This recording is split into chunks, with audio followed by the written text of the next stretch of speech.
Japan ഒരു record സൃഷ്ടിച്ചു.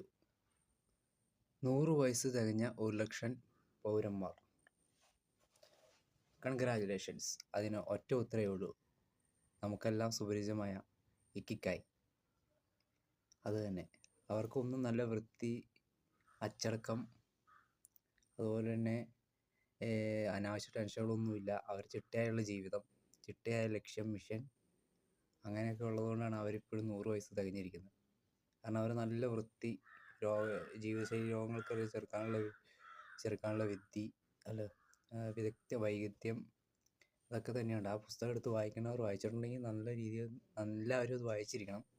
തീർച്ചയായിട്ടും അവരുടെ ജീവിതങ്ങൾ എങ്ങനെയാണ് മുന്നോട്ട് പോകുന്നത് നമുക്ക് ഓരോ പാഠമാണ്. ഇപ്പം നമ്മൾ തൊട്ടതിനും പിടിച്ചതിനും അനാവശ്യ ടെൻഷൻ, അതുപോലെ വേണ്ടാത്ത രീതിയിൽ രോഗങ്ങൾ വരുത്തിക്കുക, കലഹങ്ങൾ, ചുമ്മാ തൊട്ടതിനും പിടിച്ചതിനും അടി ഉണ്ടാക്കുക, അതൊക്കെ കഴിഞ്ഞ് നമ്മുടെ ആയുസ്, നമ്മുടെ മാനസിക ടെൻഷൻ, അത് നമ്മുടെ ശരീരാരോഗ്യത്തിനും കേടാണ്.